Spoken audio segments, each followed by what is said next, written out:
This is Through a Therapist's Eyes. We have the whole gang together here on October the 2nd. I am Chris Gazdick, your primary host, and we have Mr. John Nelson Pope from Braden, Florida down there. How are you, sir? Doing hot. Doing hot. Hot. All So, right. And then we yeah. have Miss Victoria driving home and with our video camera at the house. So she has left Hi, the yes, office officially. yes. Um, How are you Listen, doing today? I the think you sun and is I the were sun is even like pressing into my house at like the right angle. Boy, beautiful. you're rocking Beautiful. some nails there, Victoria. Thank you. She Yeah, showed me a very couple nice. hours ago, John. That's impressive, Yeah, brother. Listen, this yeah. is Through a Therapist's Eyes, where you get insights from a panel of therapists in your home or in your car, knowing it's not the delivery of therapy services in any way. We're going to be talking about formal and informal power in relationships today. We're going to kind of cover a little bit of the EFT component and how, in real world it kind of plays out in that. But we have power dynamics in our relationships all the time. And if we need to be kind of aware of how they work, how they operate. So this is episode 329. The questions that we have is in your closest relationship, where do you hold formal power and where does your partner hold it? And then how do informal subtle signs of power show up between us? Example, influence, emotional leverage, that sort of thing. And then when has power in your relationship felt balanced? And when has it felt misused? These are all relationships at work, at home, in public, in work, relationships with your boss. There's lots of places that this comes in. So let me see. We have the book still out, Through a Therapist's Eyes, John, Re-Understanding Emotions and Becoming Your Best Self, and That's we'll right. And give probably that highlight. 5-star review too. Please tell them about their job. We provide content. We hope we entertain you, blow up stereotypes, myths, and stigmas, and disseminate mental health information. But their job is what, John? Is to give us a 5-star review and then also maybe even make some comments. And I think that'll help us rise to the top like cream, the cream Very that we important. are. Very Right. important, John. We try to subscribe to John's level. Victoria, I think you and I are doing fine catching up. Um, Oh, Oh contact yeah. it through yeah. contact it through therapisteyes.com is where you kind of interact with us. Listen, we do this new form. We're doing virtual now. We've kind of moved to the year 2025, and we're getting better. Matter of fact, I was just telling John, I was just telling Neil. Now that you left the office, man, we're gonna have booming internet. Right now, we have like 90 mbs speed. We're gonna have a Wow. thousand here in a minute. Really? Yeah, Wow. Yeah. yeah. Oh my Sorry, we waited gosh. till you left in order to fix Thank the you. it's actually just Spectrum had wire coppers, man, and when we couldn't do it, so AT&T came Hmm. through and finally given us fiber. This is the Oh, human emotional experience which we do endeavor to figure out together, guys. Let's fire up here and see what we're thinking. So, John, you were saying you see this in academia a lot, the formal and informal power structures. I was kind of surprised by that statement a little bit. What did you mean by that? oh, yeah. Well, I'll be the first to say this. People with the Palatine Deepers and the Doctor of Educations that they are they have very clever a lot of times, and so they do the informal power. They kind of move away and kind of put people off their guard, or and so they manipulate passively, or they also just say, "I've got rank, I've got tenure, I'm a full professor, and you're not, and or Wow, I'm the department." Yeah. a status So, play. oh gosh, it's status play, and you I even am see that more with important than people. you. Yeah, I saw it less at Montreat than I did at University of Louisiana or at Texas A&M, but there Hmm, was still really? that. Oh, yeah. I think Well, it's your whole because, life has been involved in this then with formal and informal power dynamics. Of course, yeah, that's really a non-statement because all of our lives have a lot of this. But yeah. I the would fact of say the matter particularly in is, my, in you even what I see it. You even see it in the military. that's where I So was going. That's where I was yeah, going. And in fact, I mean, the military probably even more so because you got a lot of ego, you got a lot of. Well, let me say this is that if you don't make rank at a certain time, you have lost your status. Hmm. And so the higher status is, the higher rank you are. And so if you age out of your let's say you remain a major or a lieutenant commander and you don't become a commander or a captain or a colonel, you are uh, Lesser than. lesser than, even though you may have a lot of responsibility.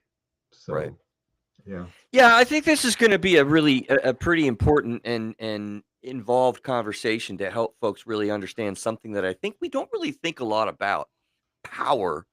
What are power dynamics in relationships? So before we go any further, though, here in the front end, I want to welcome a new YouTube member. We don't have Victoria right now; she took a break for her clicks, but we got Sarah A. Little clap, John, there for the Sarah A. She is Sarah A, yes, the welcome. newest you, the newest YouTube subscriber. So Sarah please tell your Anonymous. friends. Yeah, We're trying yeah. to get YouTube built up, man. We really need you to tell somebody, get those new subscribers kind of rolling in. We want to reach 1,000. We have a little ways to go, but that is a really important thing for us to achieve. So please tell a friend or two, a person or two. Victoria, you got to give snaps to Sarah A, Yes, who joined. I Yeah, heard. I heard. You know, I couldn't uh, talk. yeah. I can't give So snaps, please, my arthritis. Yeah. please tell people. We'll do claps, John. She does snaps.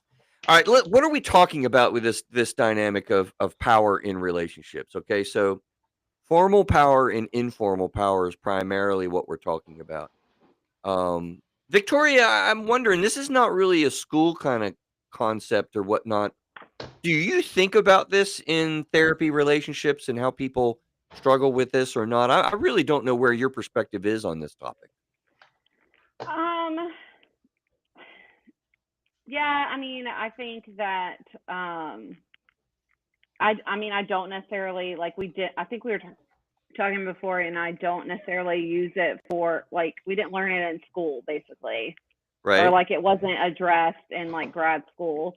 So I mean, I would probably say then that yeah, we don't. I mean, like unless you do your own, side research, it's not necessarily like a super popular thing, I guess, that naturally comes to mind when Okay.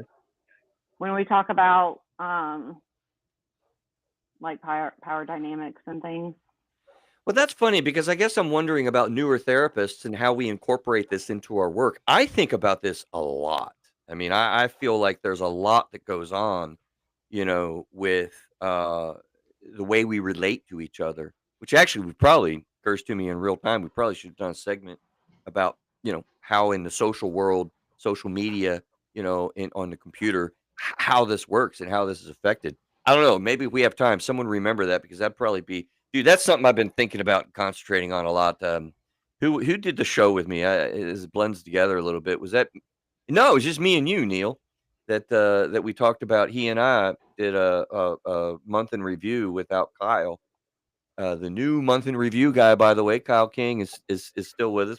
Excited about him kind of bringing some energy to us. But you know, anyway, the dynamics in the computer world and social media, you know, we probably need to incorporate informal and formal power in that kind of thinking anyway, because boy, that who we ascribe informal power to on the internet is probably a big deal. So maybe we'll circle Yeah. back around to that. But John, how do you see this? What is informal power and what is formal power? How do you see this? Um, I see informal power as, and I don't think of it necessarily as being negative, but Oh no. I do. I see it sometimes as somebody's operating in the background, and you can be very manipulative with it, and that's the downside. Or you could be like an influence, and in a positive sense, that would be encouraging, and so people would take your advice. It would be the like the elder in a tribal society, or something. It's not the chief, but it's somebody, or a matriarch or someone like that, could exercise that. Um, the negative and positively, so in a way, being a mentor or something, but or being persuasive. uh, negatively, it would be someone who would withhold, um, let's say, approval, or just subtly not having your back, or something of this sort, when there's a crisis. Am I off base on that, or is that? No, you're not off base at all. I'm following you, but it's interesting that you went to a positive and a negative element. I haven't really even thought about it in the way of positive and negative, healthy or unhealthy for that matter. I just think of it as a reality that's in operation, and oftentimes we don't realize it, Yeah, right? and I think you're right, right. And I one of the things that I was taught when I was in college, and then I did, my graduate schools, was, and this was before EFT became Yeah. the thing, was we talked about systems and how they interact, and families, and someone that's in a group where there is, peer groups. There's always someone that can be influential, that might be the understanding teacher, or might be someone that could be pernicious in their attitudes. And so that's the way we kind of were taught to approach it. So in other words, you could see perhaps like a church or a synagogue, and you could have very positive, uh, informal power, and you might be the Sunday school teacher, and doesn't hold a real position in the church itself or the synagogue, but the person is very much a responsible, like a parent, or Hmm. uh, does that make sense? Or So it does. Let's kneel down into a simple differentiation, because the way I think about this when I'm working with families, when I'm working with friendship in therapy, or when I'm just thinking about how people relate at the workplace, home work life balance. Of course, this happens a lot with marriage, and it's real simple. So let's start with this, really having a simple idea or understanding. Like, formal power is just that. It's formal and it's measurable. It's something that, like, you can hire and fire, and you have authority. Police officers have authority to enforce the law. There is a Mhm. formal nature to that. You get And we can discipline. think of like the Yeah. boss who does the performance review. They can deliver formally because they've been granted or given that real power. Yeah. Okay? Informal power is all the other ways we influence people. And I think that's where you were focusing on, John, right? Like, That's right. I was thinking, somebody of formal power would be, Mr. Dithers, in the Blondie comics, and he's Mr. always Dithers in Blondie comics. For those younger than me, we need to know what the heck is that, Victoria? Mr. Dithers is the boss of Dagwood, who is the office manager of his business, and he was always on the verge of firing, Oh, okay. Dagwood, because he's a bumbler and he has a lot of formal power. Or Okay. I'm going to use another comic strip. Um, Sergeant Snorkel has a lot of formal, beats the hell out of Beetle Bailey, and Okay. Now I'm so on with Beetle Bailey. I love that cartoon. okay, all right. So That helps that me. just, yeah. So there's those power differentials. There is. So, Victoria, does that make sense to you, since this might be a little bit new? Kind of the idea of, like, how do people have informal power? They take command of a room, like a politician that's running Right. for an office. Like, they just own the space. They're loud. Well, and They're influential. I even think we have like there's like one in every friend group kind of thing where like Right. you have the one person who like plans the trips and schedules everything and like tells people how much money they owe and like it's like they kind of informally like they're almost like I call them like the moms or like the dads of the group Yeah. because they're That's a like perfect the ones example. that people they're the ones that people look to like oh my gosh we need help like how do we figure this out like we need some leadership in some type of capacity and But there's um no formal line. There's yeah nobody no gave them power. They can't close the group or do anything. But we look to them. It's like these are yeah the yeah people that we really rely on to make Therapists, sense of things. question, therapist. Is Hmm. the power that we have as therapists, is it informal or formal? Or is Wow, it that is both? Mm. really good question. I think I can answer that because the simplicity of formal power is when we can do something, enforce something, kind of whether somebody's willing or not, John. And so Hmm. we have both. We have both. We have mandatory referral if somebody is neglecting a child or if you're a danger to yourself or others. We have formal power backed up by a law. But most of our energy, most of our influence, if we exercise that or have that, which we do, Hmm. is really informal power. We don't have, I mean, somebody comes to us and we have opinions, we have facts, we have science, we share that, but if they choose not to listen to you, John, you don't have any formal power. Hmm. Mm. I mean, yeah, we can't like legally hold people in our office. Like if someone wants to leave, Leave. they can.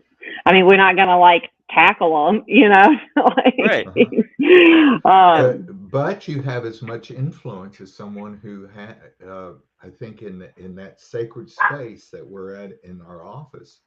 There's a lot of mhm. power. There's a Oh lot There's of a lot yeah. of power. power. But the thing is what's different. I'm glad you asked that, John, because that'll help people understand this important concept before we really work to apply it in our real lives. When you come to see a therapist or a priest for that matter, they don't Hmm. have any Mhm. power either, but their influence is really high. Like people put us on a pedestal. If we say something, they're really like, "Oh, wait, what did he say?" If a priest preaches something, you kind of hear that. Oh, that's Your the rabbi is priest like, penitent relationship. If you do confession, is the basically a person is willingly sharing something. right, that's Well, I informal. mean, we have like I mean, I'm sure y'all have had this at this point, but like people will be like, "Oh yeah, I was out doing this and thought, okay, like what would Victoria do or like what would Victoria say or like, what would Chris or Yeah. John say?" And I'm like, Yeah, "Okay, so then I have Victoria, some I think of that sort of all the time. influence, What does right?" Victoria do? Isn't that humbling though when somebody places that informal power on us? Like, I mean, be careful about that a little bit. And that Yeah. be the reason why I say be careful is because that gets to the heart of a lot of what we want to apply. A lot of times people are treating somebody as though they do have formal power. That's why I love your question, John. When the person doesn't. Yeah. Let's say a mother-in-law, for instance. There is no formal power, and this happens in power dynamics and in family dynamics a lot. There is no formal power that's there, but you can feel highly influenced by this person's presence. I mean, John, when my mama gives me the stink eye, Yeah. tells me to stop doing something, I snap in order, right? Yeah. Even now, when she's in the memory care, she will do something or say something she doesn't like something I did. Half the time it's not even in reality, but it's still I feel that. I'm like, "Whoa, my mother just said to stop talking about that. I need to stop." Uh-huh. Yeah. Right? That Exactly. because I place on her, even in her condition of dementia, a lot of power, kind of, and it's okay because she's my mom. Like I Hmm. freely give that, right? The trouble is when we're giving power away, and this is where we get into the application. Hmm. We give power away, we give our agency away, we feel helpless about things, we feel like people are controlling us, right? Hmm. I mean, how many times, our three questions, right? When has power in your relationships actually felt balanced? And when did it feel misused? Right? Yeah. I see this a lot in marriages. Yeah. You don't feel there are couples, and I will say that in many cases it's the female often feels not heard or understood, and it can happen with the males too, obviously, but or children, you know. Children, parenting, absolutely. Mhm. We just had a parenting moment with Victoria with Lucas in the background, you know? and Yeah. and She's that's fine. that's a mix though of formal because you have custody, right? Mhm. And then Mhm. all of the informal realities. So Yeah. custody is very formal. Like nobody can tell you, Victoria, what medical decisions you make for your child. That's a formal power society has given you. But yeah, John, you're Right. right. Like, you know, let me kick it to you, Victoria. I mean, how are you seeing this as far as uh, adding up to the difference and really the differential? Like the difference between formal and informal. Yeah, and what you see with your clients and what you see in life and home. Um, I think a lot of times, and this might be a far reach, but I think sometimes people view informal power structures as formal.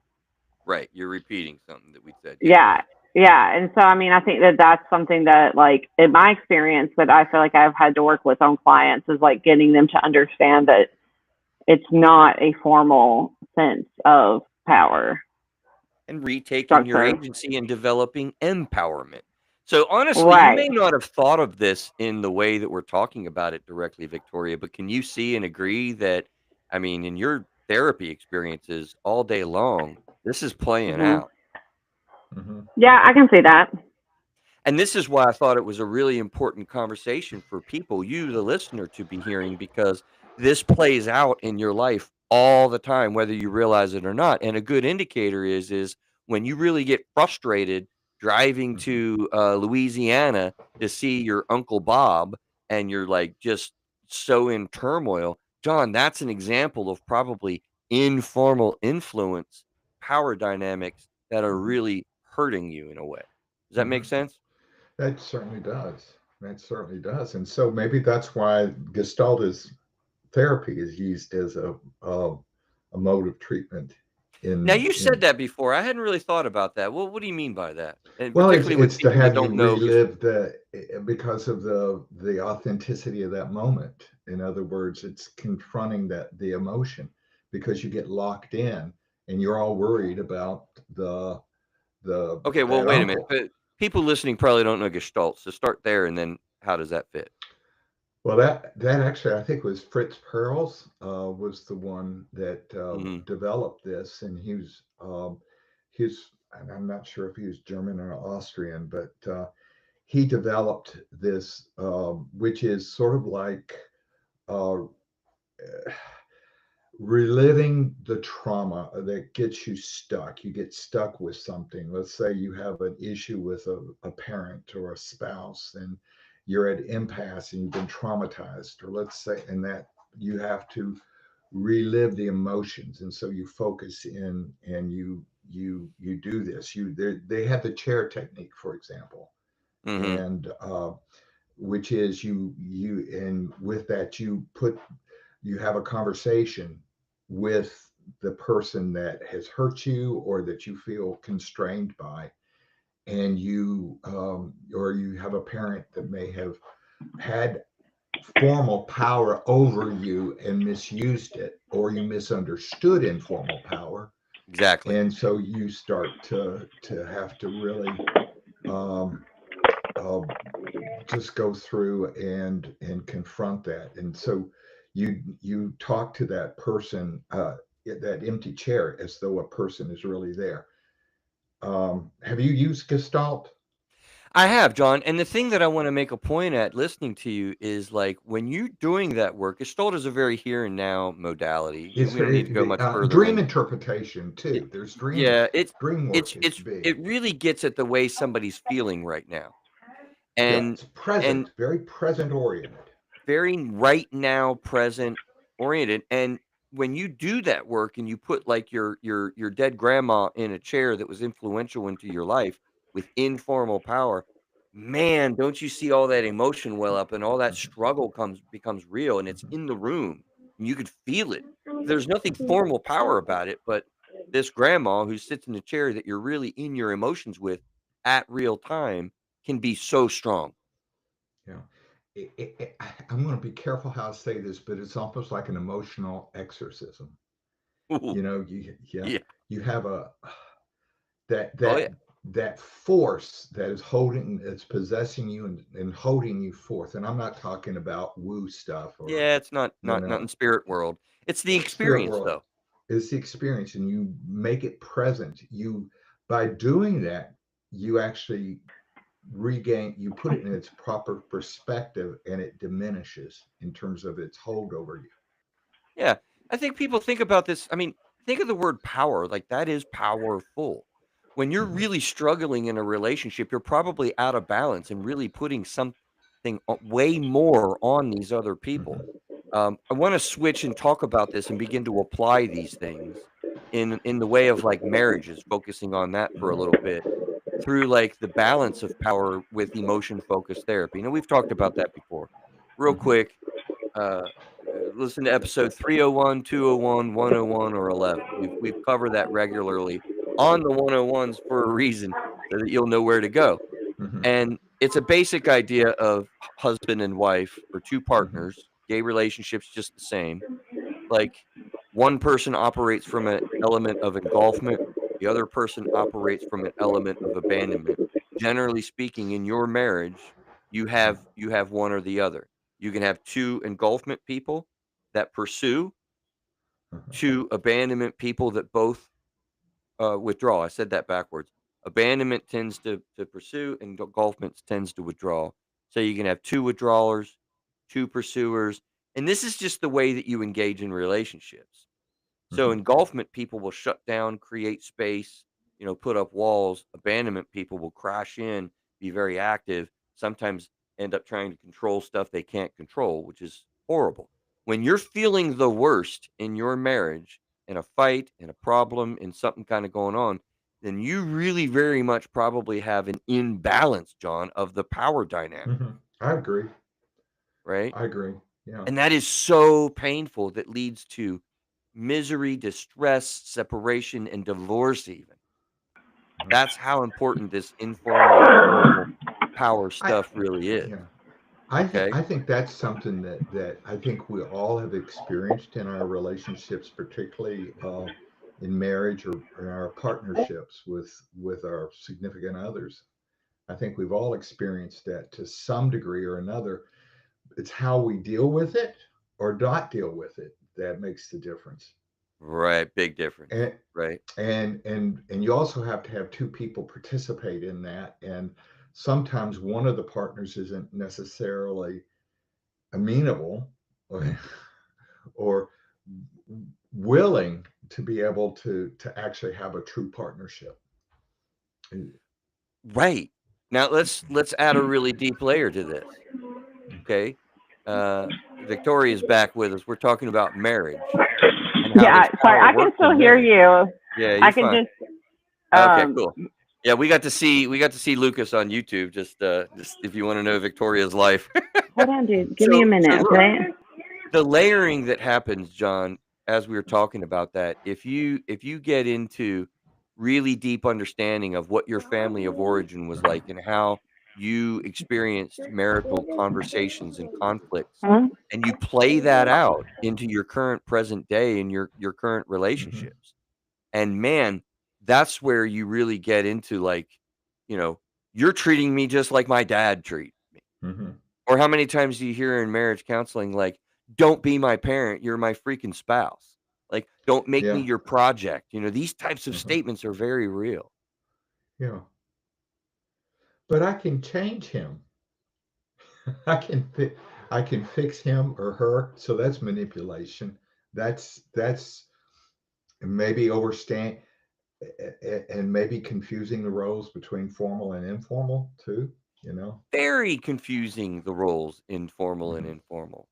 I mean, there's no formal power about I can't change. People come to the initial therapy session and are so mhm. happy that their spouse is here. It goes both ways, husbands and wives, man and woman, doesn't matter. I'm hopeful that the therapist is going to fix my spouse. That's that's Yeah. what we get, right? And there's nothing worse than a therapist who doesn't fix that spouse or that Right, partner.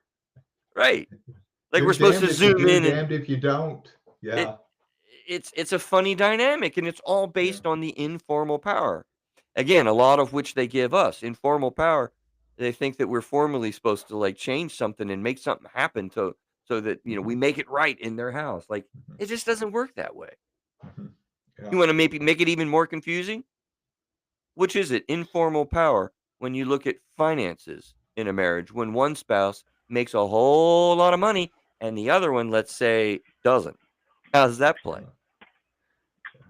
Mm.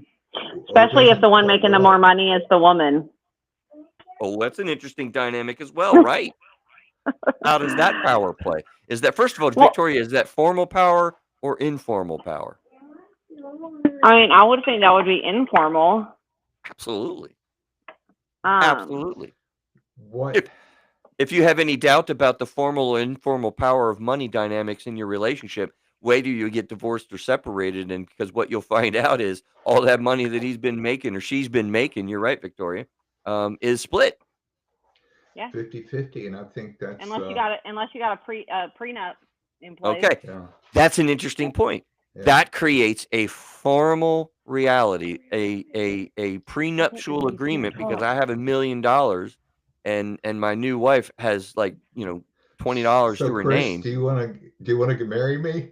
That's That was a hypothetical, brother, and that's right. I think we could have a great life together as friends. Yeah, Let's keep it at Chris friends, Friends. That's right.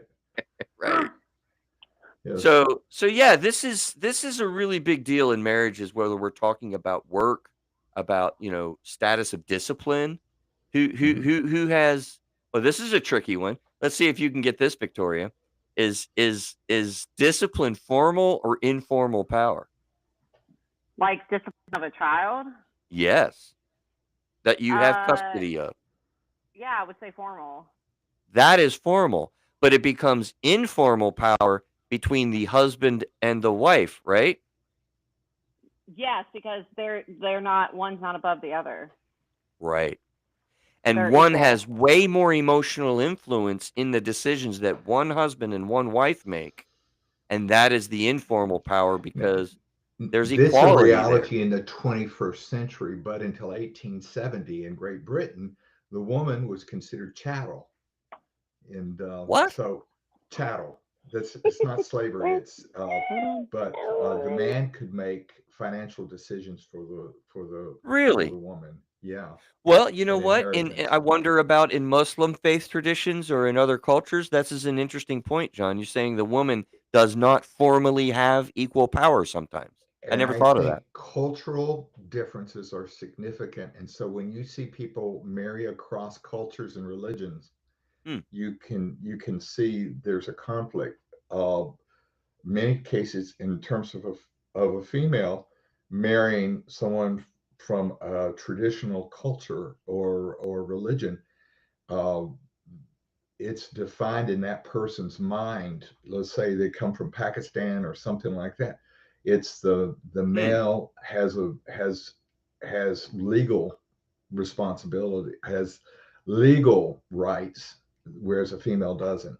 And that would be in And another so country because that's, of course, in not the another way it is in the country, States. but that person brings that formal understanding. Okay, but that's an In informal power when you come to a country where you don't have okay, that all law. right, yeah.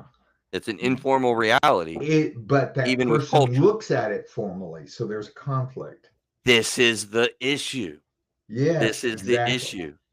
You believe I have formal power because of the culture that I come from, and I live in the United States where there is no designation of one over the other Hmm. in your family dynamic, but you act it out. And Hmm. the person who doesn't have the power will give it away then and Hmm. operate as though there is something that's there that's not formal power over me and Right, decisions. right. Man, that causes such heartache, heartbreak, turmoil, and So fighting. much conflict, and you get stuck. Very stuck. You get stuck, and so it just sort of uh, adds on. It encrusts the maybe resentment or the pain and into the relationship. So let's see how powerful this can be when you look at the abandonment person who wants to pursue, the engulfment person that wants to withdraw. When your husband or wife, for me, I'm in the abandonment camp, and my ex, let's just say, so my ex wife decides to shut down, give me the cold shoulder. She won't talk to me for, a whole day. That's very painful. I know, John, right? very painful, informal power that I am like panicking about. I mean, Yeah. I'm just tore up about this for the whole day just because she won't talk to me. And I think, John, we know you as being the engulfment camp, right? And Hmm. Joy is the talker. I mean, Hmm. when she comes at you and tries to tell you what to do, how painful, how can that work? What space informally can that put you in? Oh God, it's awful. And so, but we seem to work it out, you know. So, and that's the thing is that I don't think we necessarily can change the core of our personalities, but we can certainly learn how to adapt and live with it and have some peace with it Yeah. and be productive and not hurt each other as much. That's where we're trying to get Victoria into a space. You're a younger couple. You also have a young child. Obviously, we hear some sounds from Lucas today, and you and your husband are working to create that balance in a new dynamic, a new Hmm. marriage, Mhm. a new child that's growing. Like, how do you get balance with that? Well, and I also wonder, which I mean, I can't say too that you might, but like once you have more than one kid, how does that change? Yes. Like Can even between the kids themselves, like you have between the kids themselves, you would have like more of the informal power dynamic, right? For like the oldest sibling thinks that they have like, reign over the younger sibling, or like that they can dictate like, no, we're going to play this, not that, or like we're going to do this, not that. Suddenly, John, I'm going back to my childhood where my brother dominated over me, man. Oh, Oh, he was 3.5 years older. It was so terrible. my But brother, I Star Trek was on when I was Eh, and my brother when I was a kid, and my brother, and he loved it. He was very scientific, and he would do the Vulcan mind meld on me, yeah, and so right. try to cause me to submit. Yeah, and so he did that. Yeah, So that was, yeah. we have a family joke where my brother, my parents were fighting at some point or whatever. I was in the closet and my brother looked at me and he threatened me. I mean, I was probably only like 4 or 5 years old, but he threatened me. He's like, "I am going to run away to the Indian reservation." John, he made me cry my eyes out. I was so Uh-huh. terrified by that. I was so upset by that. Uh-huh. I'm losing my Yeah. brother. He's going to go to the Indian reservation. And he was just totally with informal power, Victoria, because to your point, he was older than me. I placed knowledge on him. I Hmm. trusted his wisdom, right? And he's telling me Yeah. this. Hmm. Oh yeah, for sure. I wonder, could it be I guess depending on like the kids themselves, could you have that same power dynamic, but it's like a younger kid versus an older sibling? Like if Yeah. the older sibling is more like meek or like quiet and shy, and then that, younger sibling or the, whoever is more like has the bigger personality and commands a room more or whatever. All of these Is that very okay? painful realities. And again, you can identify this louder with closer relationships. None louder than marriage, but family that you cohabitate with is like second in line to that. But you know what? How many of us have had now I know John and you and Victoria don't have any kind of horrible management around. Okay. You Hmm. have great Okay, we have management. wonderful management. Yeah. Thank you. Thank Yeah. you. Thank you for We that. have a Cadillac or Right, Victoria? That's it's true, a right? Right? Lexus. Right? Yeah. Sure. Dang, she sounds unconvinced. I'm exercising informal power to just voice And my I'm displeasure using with Victoria informal right power. now. I'm having informal power by going along with you and agreeing Oh, Would with it you be and he turns agreeing. it Rand? because Yeah. because Rand? let me make this point, Victoria, that when everybody has had a horrible boss, a Okay. really micromanager or somebody that just digs into your skin. I had a client that was having Champling panic mall. attacks Yeah. about this last week, right? Same thing here. I was gonna ask, like, okay, do y'all remember that study that was done that I can't remember the name of it, where they had participants come and sit like in a circle or in like a group, and they would ask a question, and the person volunteering would go last, and like every person before them would answer incorrectly, and they were trying to study to see Oh, if yeah. like the participant would Mhm. also then answer incorrectly because everyone else, they would say like, was Andrew Jackson a president?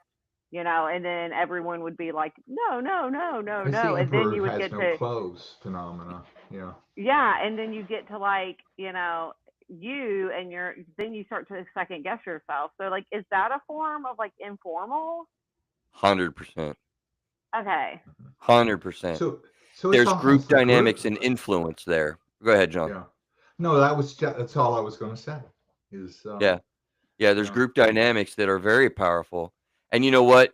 This is boy, I'm aware that we wanna get on how do we manage this, and I don't wanna short Mhm. that out. So let's go down this road though, because this is where I've become much more and more very concerned about human beings, the Mhm. human race interacting with each other online.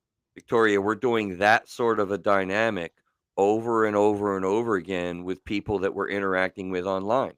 There is no formal power there, but there's massive. Can I explain that even more? Like massive pain and influence that happens with these large scale macro level group dynamics with the influence that we have. We literally have a whole title now Mhm. of being an influencer. I mean, Mhm. Mm, what is that? yeah. That is not a formal position. That is Mhm. not Yeah, formal but I power. yeah, but I have definitely been influenced to buy some things based on what other people Yeah. have But that's put informal, online. isn't it? Yeah. Very And informal, but yeah. very powerful, John. Oh Yeah. yeah, for Yeah. sure. Yeah. Now, What to about your point, cults? go ahead. I'm sorry. What about cults? Oh If you have a boy. cult leader, and so you give up volitionally your power, and then the cult becomes where the person is withholding Dominated. food and pardon Dominated. Jonesville dominating. Yeah. Yeah. And All informal, by the way. You uh-huh. join a cult, there is no formal power, there's no law that's there, Are but you my okay? gosh, You can leave Jonestown anytime you want to, yeah, but they'll kill you. right? Right. So yeah, Yep. but it's informal because there's no legal authority. Correct, Right. correct. That's how powerful it can be that you literally will give up your life Hmm. for group dynamics that are Hmm. going on in a Hmm. group like a cult. Hmm. Man, that's a really excellent point. I mean, we have so much going on in social media and the world, and we're proliferating across the world, not just the states, Hmm. with all of these. I mean, wars are created by these kind of power dynamics between groups of people individualized. Okay, Okay. so yeah, let's get off of that and get into like how do we balance these power structures out. So we did an episode recently, episode 327, and that would be a Mhm. really cool one for you to listen to, you the listener, because we talked about the issue of vulnerability, and that applies itself. John, since we did that episode together, I have been thinking about this all so Mhm. much. Right. The power and the Okay. influence that vulnerability can create for people. Yeah. I think that vulnerability breaks down the misuse of informal power. You can How's that for a strike me statement? down, but I'll only become stronger. Right? Obi-Wan Kenobi. Yeah. So use Obi-Wan, and let me say that sentence again. Vulnerability breaks down the misuse of informal power. How does that play?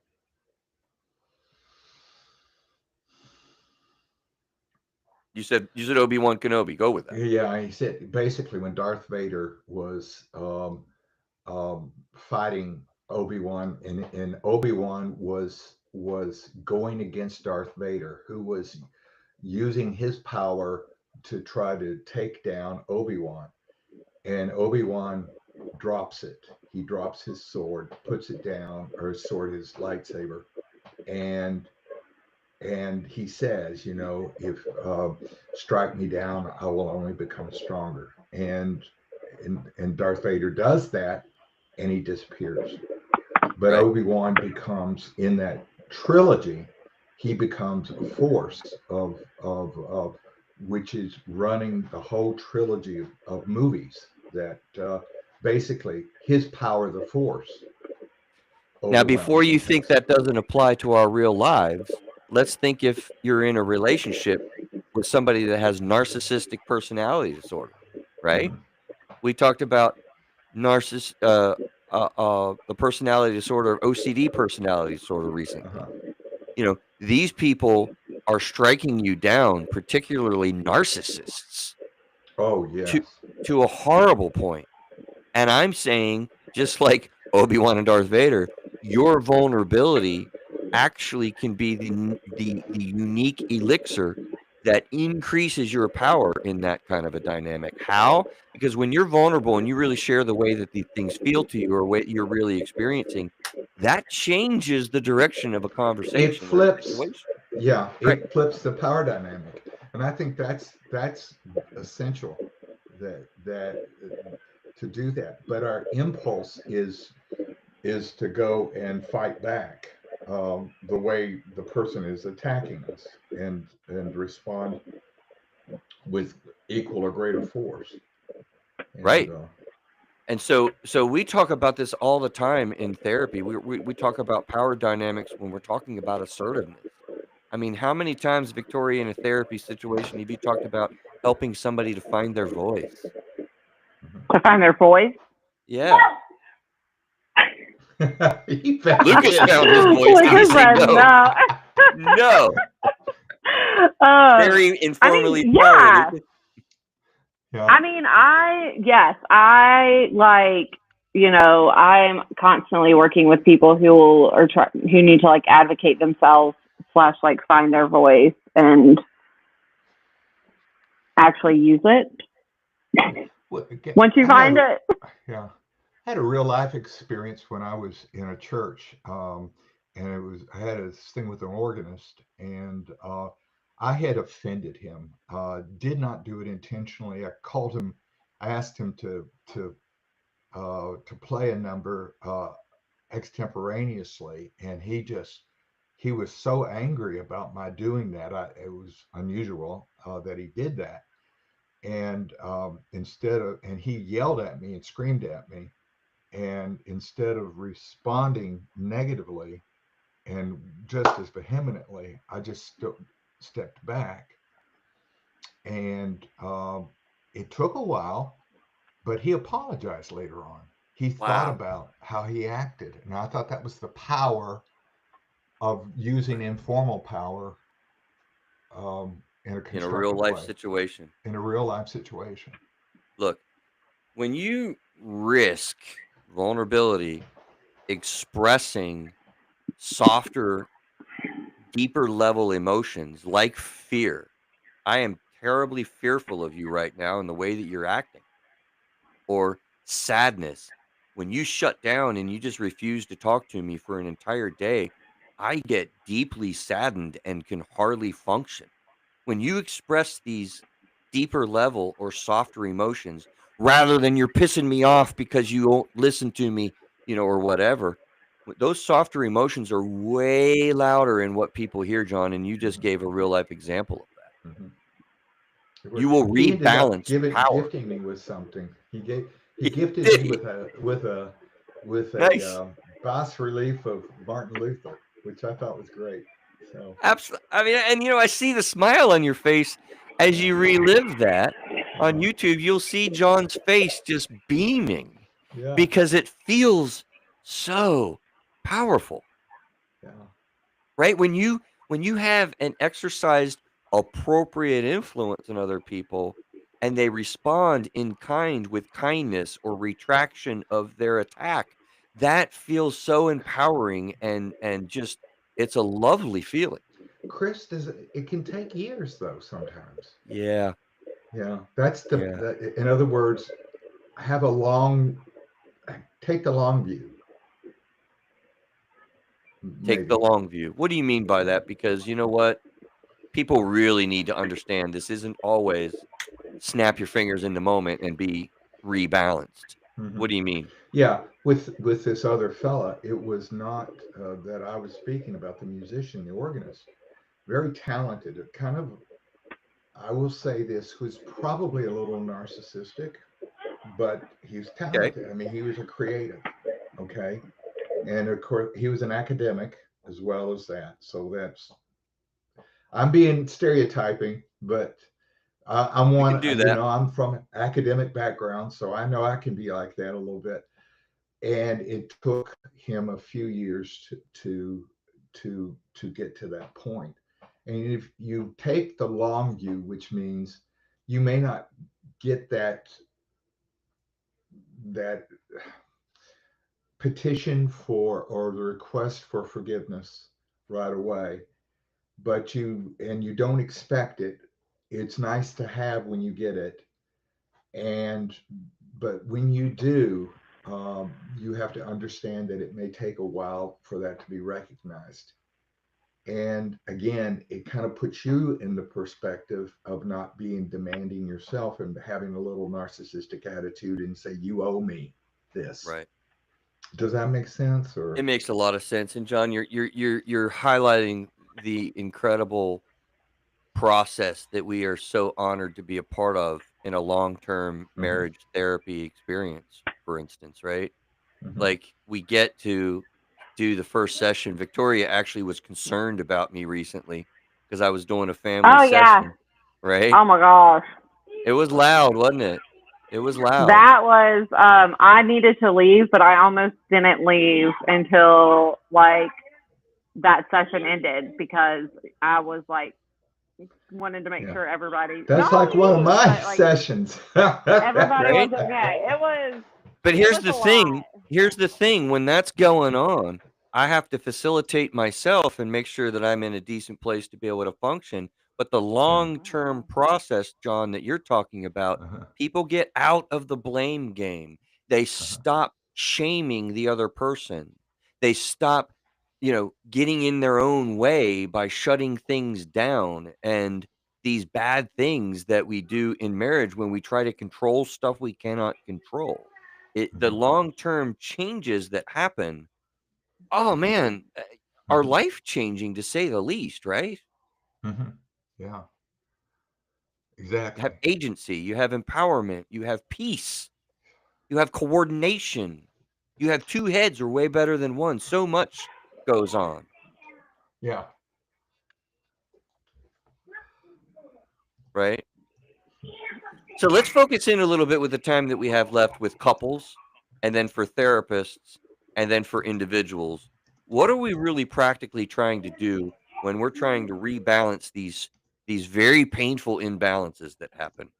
So we've talked about couples a little bit, but you know, we haven't talked another aspect of this is, you know, who has formal and informal power and how do we identify that and what do we deal with it like with sexual relationship, right? Yeah. Is that wielded as a weapon? Mhm. How do we manage that? Is that something that we get personal development together, Mhm. right? Yeah. Yeah. Talking about how it feels, talking about those softer emotions rather than how things should be. Mhm.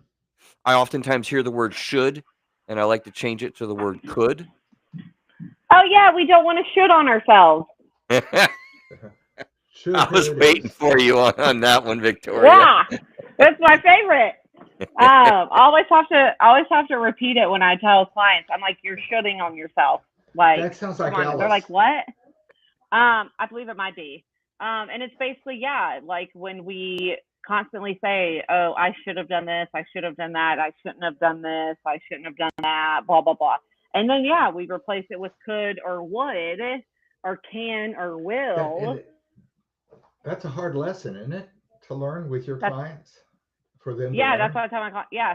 Like my clients, like people that have met with me probably have heard me say the term shooting on yourself. Um, and every time everyone's response is, excuse me? Uh-huh. It's a rough I'm like, word. should, shooting on yourself. And Maybe Um, it's another element is getting curious about things. So when you're in a couple relationship, Similarly to any kind of person where you have a relationship, not male female, but like boss employee or Uh-huh. subservient, in some way kind of thing. So, get curious about what the other person's position is and how this works. So, what about for therapists? What are we aware of in sessions when things are escalating, right? Do you track Victoria? You're going to do that a whole lot more now in kind of tracking, like, what happens in these, in therapy sessions when, you know, people get escalated and they're either pursuing or they're withdrawing, right? Do we track, John, power moves in relationships? Yeah.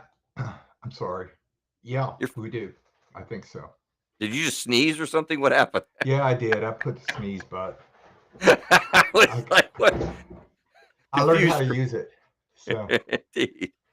I, you I didn't want think to for hear me therapists, we sneeze. want to frame attachment needs and Hmm. look at, like, changing what we think about insofar as attacks, and look at it as switching it into, like, actually being in a need state rather than an attack state. So it's jujitsu in a way. It's using a person. Yeah. Yeah, go ahead. Yeah. Using the weight of the opponent and their own power against that and so the therapist has to be very much Nimble. able nimble and not be drawn into the enmeshment Right. between the let's say the warring couples, the battling The couples. warring couple, Yeah. the warring parents and child. Yeah, like, we need to get into a different place where we're trying to model and frame out a different way of interacting. Hmm. Um, I talk about assertiveness all the Hmm. time. I Yeah. already blew it, but, I'm gonna ask you, the listener, to think about, people generally don't get this correct, John, when I ask them in Uh-huh. sessions. I'll say, we don't wanna be passive with people, being a doormat. There's not a lot of Uh-huh. suggestions I'm ever gonna give or guidance about how to be Yeah. passive, but I'm not gonna do that and be aggressive either. I'm after what's in the Uh-huh. middle. So if you're not Uh-huh. wanting to be passive, you're not wanting to be aggressive, we want that healthy space in the middle. What word is it that describes that? You, the listener to the show? Do you know? Can you think of it? Because I literally, you might be saying, listening to the show, like, I don't know what that word is. I literally just said it a second ago.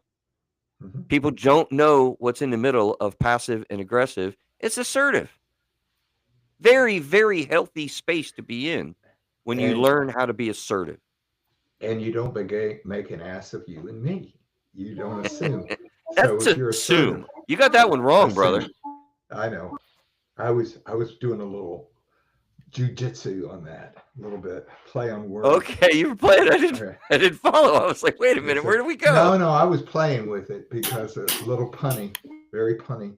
So Very punny. assertiveness is, and that is a hard lesson to learn. And I'm of a different generation than you are, Chris. I'm a late stage baby boomer, and Yeah. we had World War II parents that are Great Depression to parents, and that was you. There was a feeling of aggressiveness. Mm, It had to be, you if you saw Mad Men, on I think it was HBO, wasn't it? I The don't series. know. Okay, well, it showed what Madison Avenue.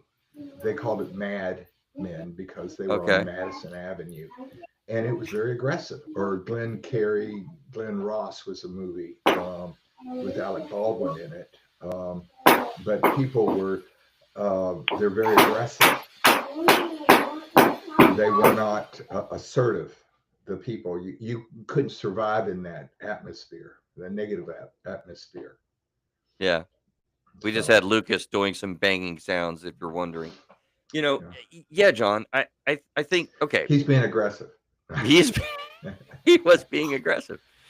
So okay, let's move, and then we'll do a little bit of the wrap up. Move to individuals. I have a very important phrase that I think, you listening here will be able to ask yourself a question and Mhm. help you to understand where is the balance or imbalances that I have with power.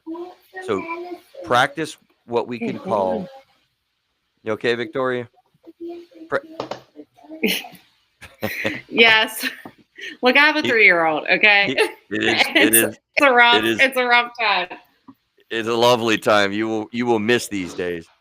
So for an individual, I want to suggest that you practice what might call power ups, power check ins rather.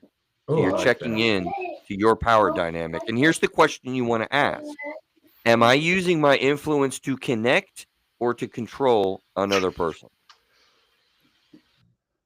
Yeah. Right? Yeah. Am I using my influence? Because we all have influence. Am I using my influence to connect with the person, or am I trying to control something? John, you had a major facial expression. I had a client, and a couple come in and did counseling. Their No, relationship sir. did not work out, and but he was someone that was a first responder, and he was so controlling of his wife that he actually had his arm not just on top of her, on her shoulder. He had her around her chest, and he was controlling. That was the whole thing. Physically. That was physically controlling, and so Wow. that's why I had such a visceral reaction Yeah. from what you were talking about. Yeah. Wow. And that, right, John, that it doesn't take much to get out of that space. I mean, you can try to exert power over somebody and not realize, I think particularly men, John, would you agree? I Not would. realize, the physical influence when you're touching or when you're We're thirty pushing. percent larger than women, Right. as men. Yeah, we're 30% on the average larger than females. And we don't realize how strong that can be. Uh-huh. And and Yeah, and what an intimidating reality to yeah, experience that when you yeah, feel physically controlled like that. Yeah. yeah. That Terrifying. was brought to my. I'm 6'1". I'm not a particularly tall person, but I'm big, Yeah. and I have been told sometimes that I intimidate people just by my physical presence, and Mhm. that's not my intent, but I wasn't aware of it. And it's what people might be experiencing. That's the big Yeah, power here. yeah. So you have to read that too and say, am I giving off those vibes? Am I actually saying something? That's why this is a powerful question to ask yourself with power check-ins when we're talking about trying to balance out the power structures, informal or formal. Am I Mhm. using the influence that I have to connect with this person that I'm with, or am I controlling something? Because a lot of times people are acting in ways to try to control something and they don't realize it. They don't know Mhm. that they're doing that. Like sometimes physically, John, like you're saying, Yeah, right? yeah. Okay. So this has been cool, man. We haven't had the full group for a little while. Oh I gosh. need her snapping. I don't have the snapping. Um, Let's I'm glad to do. be with y'all, but this 3-year-old is rather y- distracting. With that, a dog and a cat around here somewhere. I think you're coping well. You're using the mute button well for the most part. Um, Yeah. we're finally all together Neil's though. come in to help, so Oh, has he? yeah. Appreciate you, Neil. Neil has come in to help. So we've been together for the first time in a little while. I've honestly missed the little shrink wrap up game that we've created. So if you're newer to the show, at the end of the show, we do a shrink wrap up. We all take a turn, and we kind of you know go through the show and kind of say what sticks out to us. How we were seeing about stuff, and Neil gets to kind of act as a little bit of judge because we have designated formal power to you, Neil, to judge and determine who has the best shrink wrap up for the week. So this isn't informal. We have all designated you as the decider. You have formal power here. Can you handle that, Neil? Of course I can. I like power. Power. I love power. I love So, power. John, how about you go first, man? You cool with that? Okay. All right. I'm thinking about Darth Vader in Star Wars had formal power because he had rank. He was like a Dark Lord, and so he did this, and he had control over people. And he said, and he would cause people to choke. Obi-Wan Kenobi said, had informal power, and he used the Force. If you strike me down, I will become more powerful than you can possibly imagine. And so that's informal power. Darth Vader struck him down, but Darth Vader ultimately lost. Yeah. He abused his power, and Obi-Wan Kenobi persevered. Okay. How the hell are either one of us supposed to follow that? I can follow it. I got this, Victoria. Listen. Okay. Yeah, probably. Okay, listen. Here's the reality of this show. We spent a little bit of time demonstrating informal power versus formal power so that you can be aware of this. But what I really want to shine through is how this really plays out in your life. This is scary, scary stuff. This is really terrifying reality. When you get on the level of a marriage, especially, or a really painful life relationship, and you realize that you feel like you don't have any power, you get into a dark, dark, dark place. This is literally the makings of wars between countries and wars between spouses. Okay. And hopefully, what you hear is that there are ways to really rebalance this power so that you can really return to a place where you have agency and empowerment in your life. And that question, I think, is really potent and powerful. Are you using the influence that you have to connect or control? The balance of the Force resumed its balance. So that's what you're saying. He's trying to steal my thunder, Victoria, on the shrink No, wrap I'm up. not. Go, girl. I'm just saying. I don't know what to say in order to that. Just make sure you have your crap straight and go to therapy. That's all I got. And know whether or not your abandonment or engulfment and how EFT can help your relationship, and go to therapy. Neil, I don't think I've ever heard basically what do you want to call it? I absolve myself of trying to win the shrink wrap up. Right. Well, I'm gonna be honest. Like, I was half listening this time because I was trying to watch the 3-year-old, and until I figure out the dynamics to make this work while doing this at home, that's all you get from me today. Fair enough. I'd have to go with Chris's today. I liked it. I think John was an interesting dynamic when you bring in the pulp culture, but I don't know. I think Chris is just fit better. So That's because you're a linear thinker. It's because I'm also not a Star Wars nerd like you guys are. So maybe that's Star Wars is amazing. I loved it, John. Nerd, but I know enough to appreciate it. I loved it, John. I really, I want to be like Obi-Wan. I would give it to Chris too. All right, listen, I hope you enjoyed this show in what we do for entertainment a little bit, but the power issues in relationships in your life are really, really significant aspect of mental health. New therapist, Victoria, not having had this in school. I hope that everyone has picked up a little bit because this is happening most days that you are living, for sure.